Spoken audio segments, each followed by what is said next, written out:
Hi, this is Frode, and welcome to the Actualize podcast. Today I'm thrilled to be chatting with Evan Carmichael, and at age 19, he built and sold his own biotech software company. At age 22, he helped raise $500,000 to $15 million as a venture capitalist. And now he's a global speaker, and he has almost 600,000 subscribers on YouTube.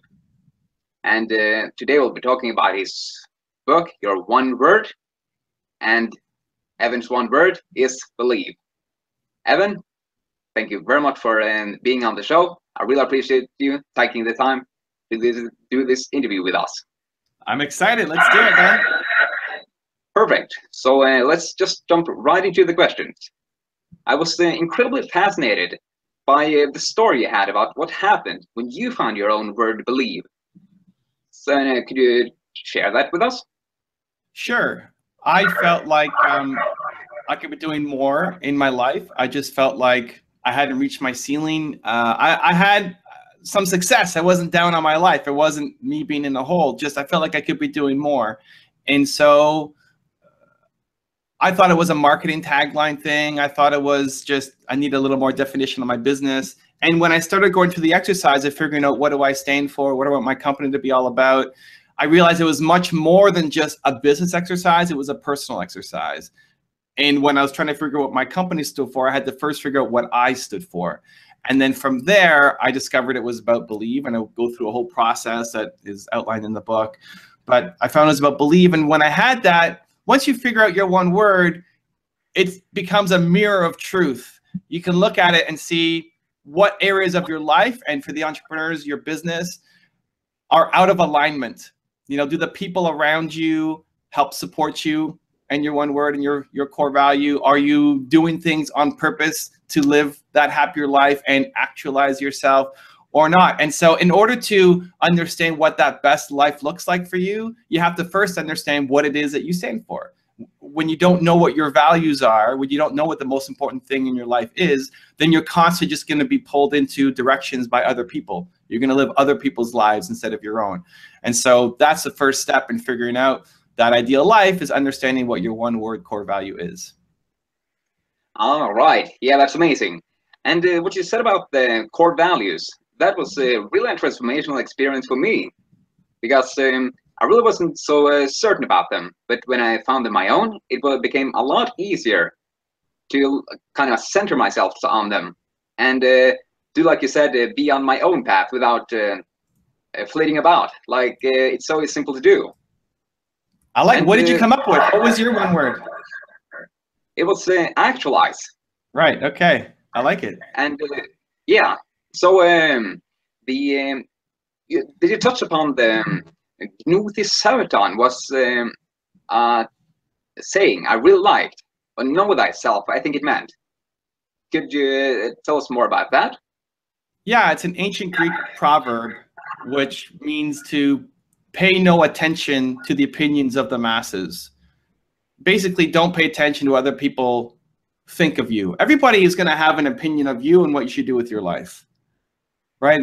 Everybody will have an opinion. You ask your friends, you ask your family, you ask your coworkers, you ask people at your school. Everybody's going to have an opinion of what you should do. And too often we listen to other people's opinions instead of listening to what we feel we should do. And that's the point. That's the point of understanding what your one word is. It gives you the guidance to figure out what you should do. And it's okay to, to take opinions and just and have it be kind of a thought for you, but not to be bound by it. Like, I love getting feedback from other people. I love being able to bounce ideas off of them and say, hey, what do you think about this? But just because somebody doesn't like my idea, for a lot of people, that's when they quit. Like, oh, he didn't like my idea, so I'm not going to do it. Or what do you think I should do? Okay, I'm going to go down that path. And that's not the path for you. And if you don't understand what it is that you're all about, then you're always going to be living somebody else's path and still your own, instead of your own, sorry. And so, if you're about actualize, then what does that mean? If you break that down, if you do the credo exercise, figure out the 3 things that actualize means, then you can start to pick the opportunities that you want to do. You can pick the people that you want to be around. You pick the YouTube channels that you listen to, that you consume. And so, you know, whatever great moments you've had up to this point in your life, now you can plan for those. Now you can seek them out with more certainty. Now you know how to build a better business and a better life for yourself, so that you're constantly surrounded with Actualize, and you have people around you who are pushing you to live more an actualized lifestyle. And so too many people only listen to other people. And the advice I give in the book is spend less time talking to other people and spend more time talking to yourself.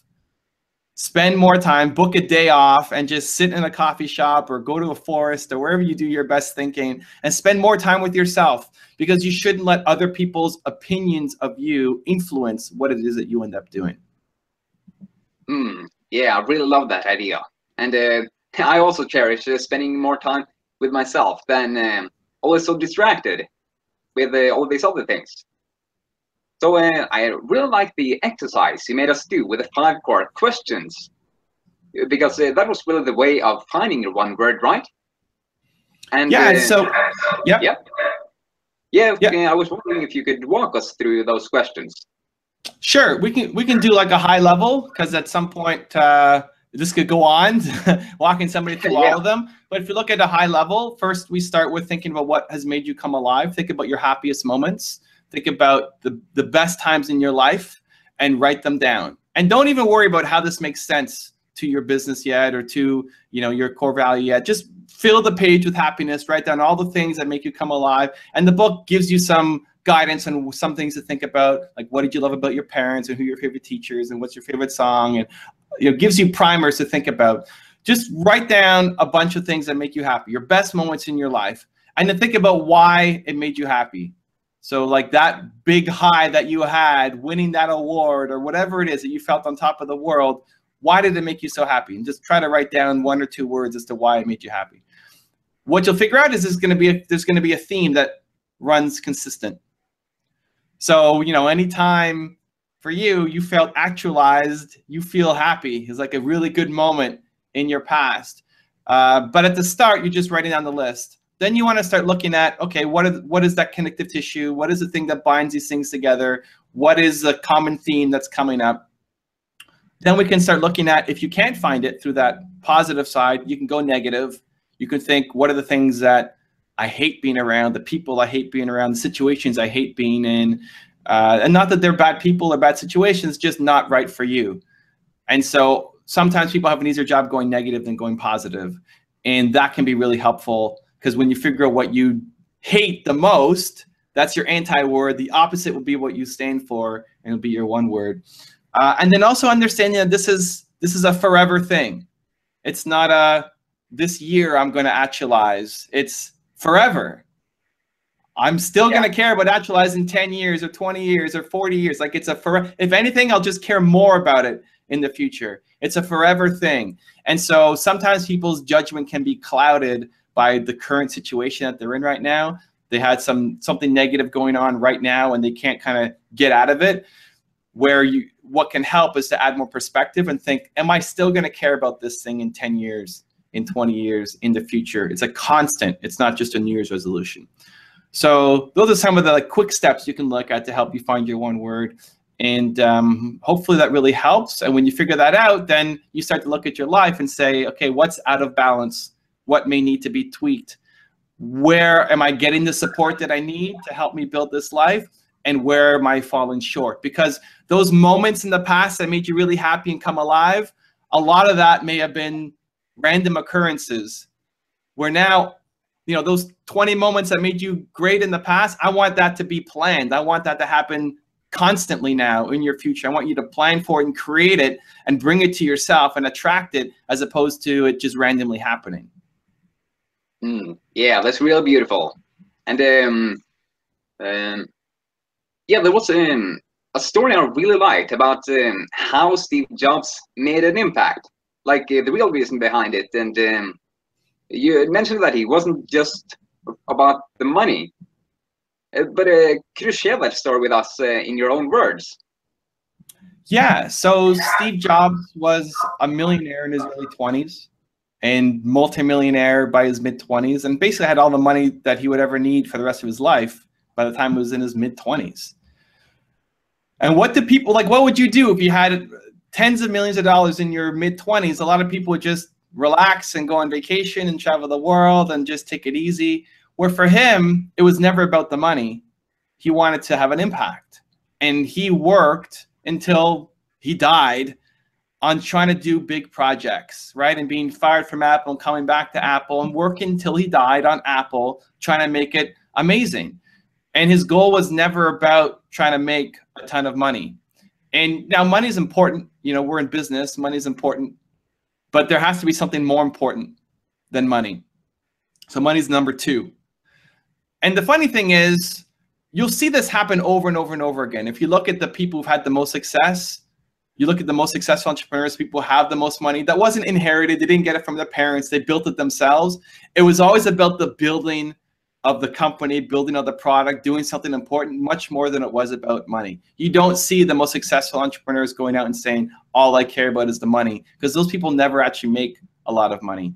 And so Jobs, funnily enough, you know, Apple became the most wealthy company in the world.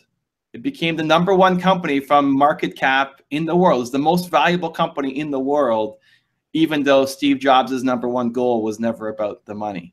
And so when you're doing something important, when you believe in your cause, you're going to put so much love and effort into it that provides value to your customers, and they'll pay you money for it. You deserve to get paid, but the people who are in it just for the money rarely end up making any. Yeah, that makes so much sense, because it's really easy to lose motivation if you're just in it for the money, right? 100%. Like, being an entrepreneur is one of the hardest things you're ever going to do in your life. And if you look at a YouTuber and say, oh, that looks so easy, I'm going to start my own YouTube channel and it's going to be amazing, and in 3 days I'm going to be a millionaire or whatever, like, you think it's way easier than it is, then as soon as you get started and you suffer and you're struggling and you're not getting any results, and 5 people see your video and nobody leaves a comment and you get 1 subscriber, you know, you realize how hard it's going to be to do this thing. And most people will quit because all they wanted to be was YouTube famous, and they didn't actually care about making good videos. And so you have to enjoy the process. It's not just about getting a result. You have to enjoy the work of doing the work. Like, if you didn't enjoy reading books and learning how to actualize and spreading that message, your channel would never go anywhere. This podcast would never go anywhere. Like, you'll do a couple and then it'll fall off. But if you deeply care about it, which I know you do, then you'll keep putting in the work and you'll keep getting better and you'll keep learning, you'll keep improving. And the only way you do that is if you actually love the process and the work of getting better, because it's not sane. You know, it's like, it's crazy to do this. It's safer, easier, more practical to go do something else than to try to do this. And so the only thing that gets you through is that mad love for what you're doing. Yeah, well said. Yeah, and I'm just a quick side note there. I can tell you that I'm really in the startup phase of the YouTube channel now. I've been doing it for about 6 months. And it's true what you said. Like, the first videos were just a few views and 1 new subscriber. But after 3 months or so, it started picking up. And yeah, when I switched channel, of course, it became slow again. But as you say, I'm in it for the long run. So also, the credo seemed like a central facet around creating your campaign.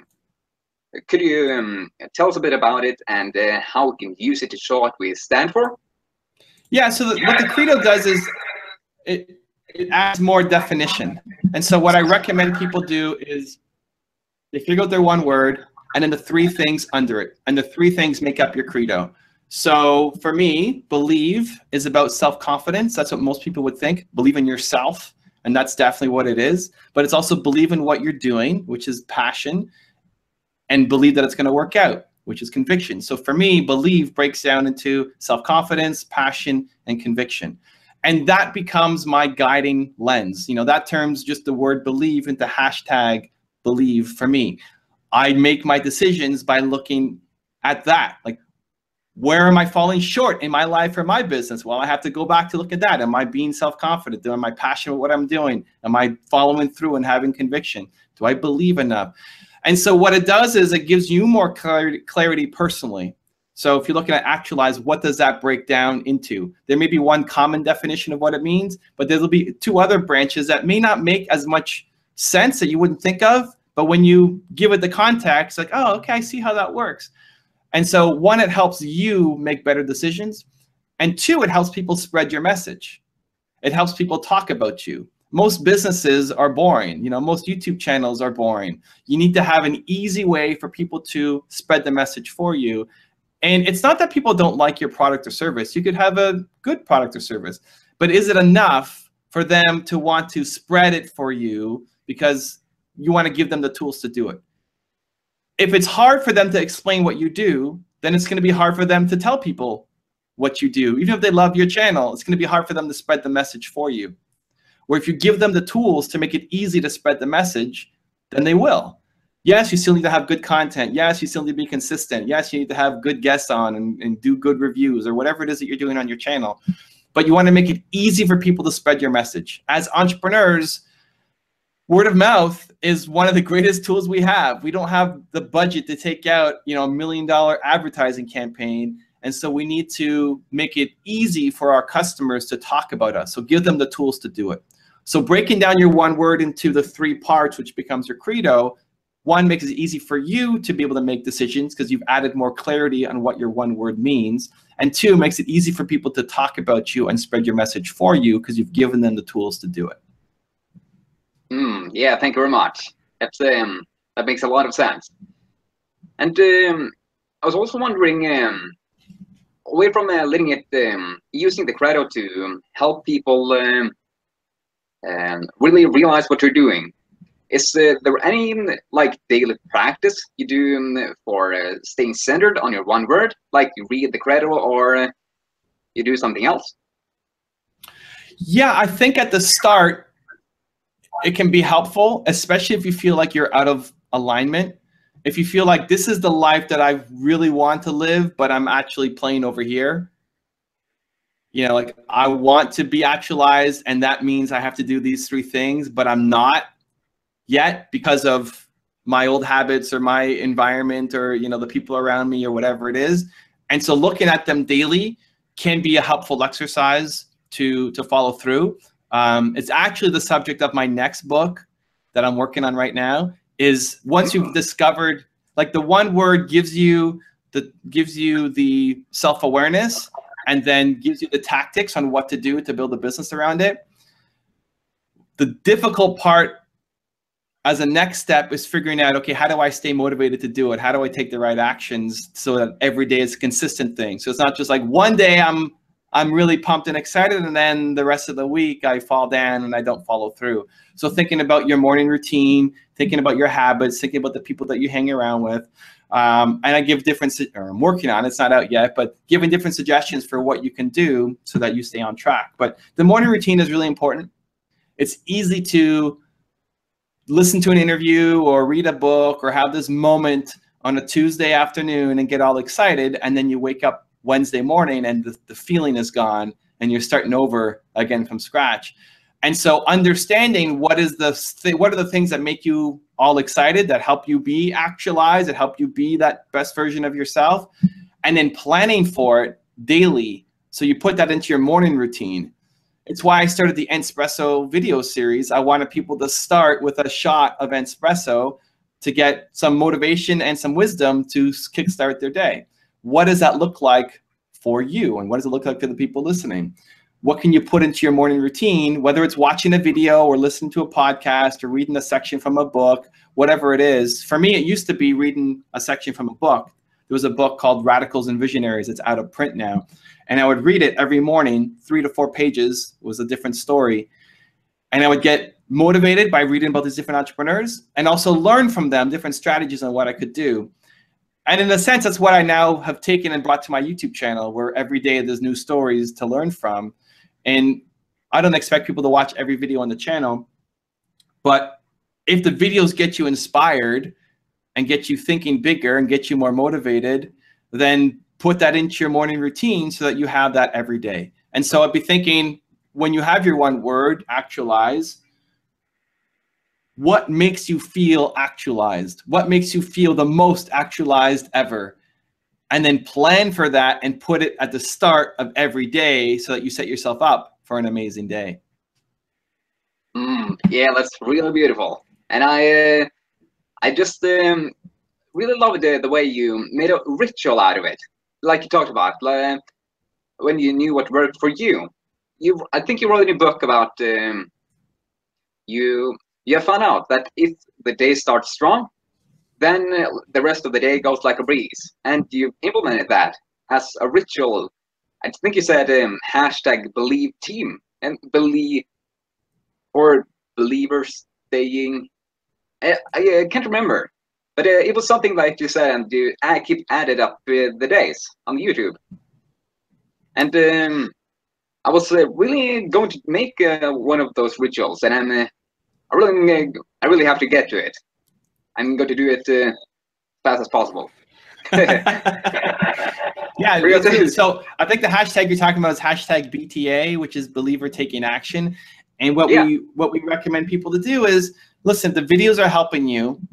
If my videos help inspire you, and if you watch a video and then the rest of your day goes great, and if you don't watch a video and you kind of fall off track, then watch a video every day and do a hashtag BTA and then the number. So like the day number. So if I started today, it'd be BTA1, tomorrow it'd be hashtag BTA2. If you miss a day, you have to start back over at hashtag BTA1 again. And what's really important in creating these behaviors is having something that can be the spark. So typically what you find is in a morning routine, there's something that you start with, whether it's a video, whether it's brushing your teeth, whether it's drinking a glass of lemon water, whether it's making your bed, whatever it is. Put the easiest thing first. So if watching a video is entertaining and inspiring for you, put that first. Whatever the next hardest thing is, like leave that till later. Because once you start building momentum, you're more likely to follow through. Where if you skip that thing, like if you have a plan that I wanna eat healthy and I wanna go for a run, I wanna make a YouTube video and I wanna do these 10 things. If the first thing is go for a run in the morning, if you start a day and you don't go for a run because it's raining outside or you're tired or whatever, chances are you're going to fall off on everything else. You're not going to eat healthy. You're going to eat chocolate bars. You may not do that YouTube video and the whole day falls apart. So what you start with is really important, and you want to make it really easy for you, because once you start with that, then if it's making the bed, it's not just about making the bed. It's about you are the kind of person who makes the bed and follows through. And then you're going to follow through on the next thing and the next thing and the next thing.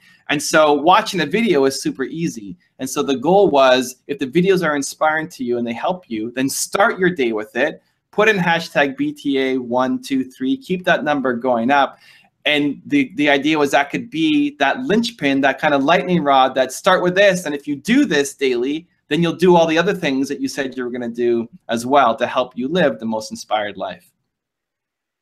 Yeah, that's just awesome. And I also find it to be so true that if you don't do the first one, for me it's make my bed, then kind of everything can spiral apart, like you said, throughout the day. So away from that, there were 2 last things I was really curious about. What do you do every single day to stay plugged in?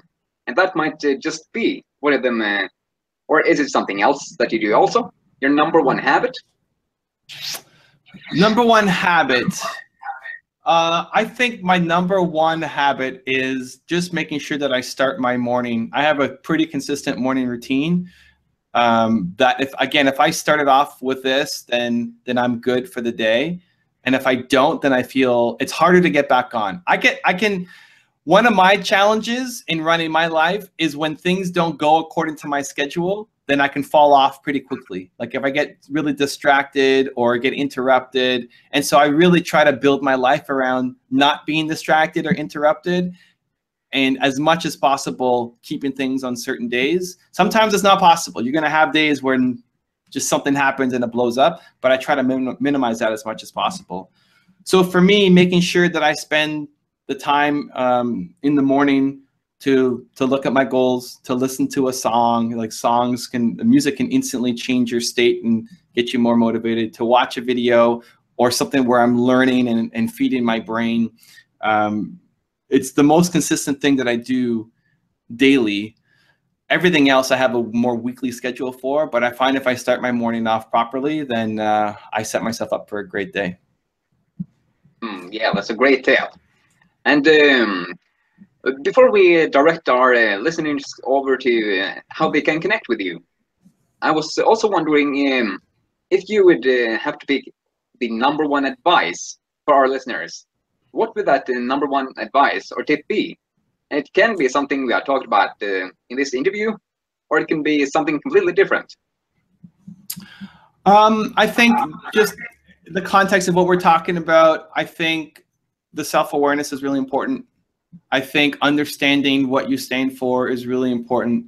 It opened up my eyes. I've seen people make massive transformations in their life and in their business once they really understood it. Because until you really decide that you're going to live your version of your life, then you're constantly going to be pulled in other directions. And you're going to feel upset. You're going to feel frustrated. You're going to feel like you're doing this for somebody else. And we complain about doing things for somebody else, but we don't actually know what we want to do for ourselves. And that's the problem. Until you understand yourself, then you don't know what to fight for. And so that self-awareness, through me, it's by finding your one word. It's one tool you can use with others. But having that self-awareness can make a massive difference in setting you up for a successful life. Yeah, that's just so inspiring. And I also find that really true. So is there anything we haven't talked about that you want to talk about now? I think it's pretty good. I think if we're talking about entrepreneurs, then the thing that I would add, the most successful, lesson that keeps coming back over and over and over again from people who've made it as big time entrepreneurs is you also need to follow your passion and do the thing that makes you excited. And so I think when you can combine your values with a passion. So for me, I believe in entrepreneurs. So it's believing in entrepreneurship. If I wasn't believing in entrepreneurs, I'd be believing in something else. I like believing in people. I'm frustrated by untapped potential.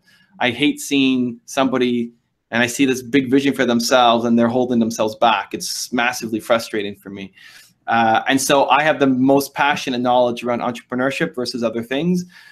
But if it wasn't entrepreneurship, it'd be something else. And so being able to find your passion and to be able to explore different things until you find the thing that makes you come alive, you combine that with what your values are. And that is really the core foundation of setting up a successful life. Right on. Yeah, and do you want to tell us how our audience can best connect with you?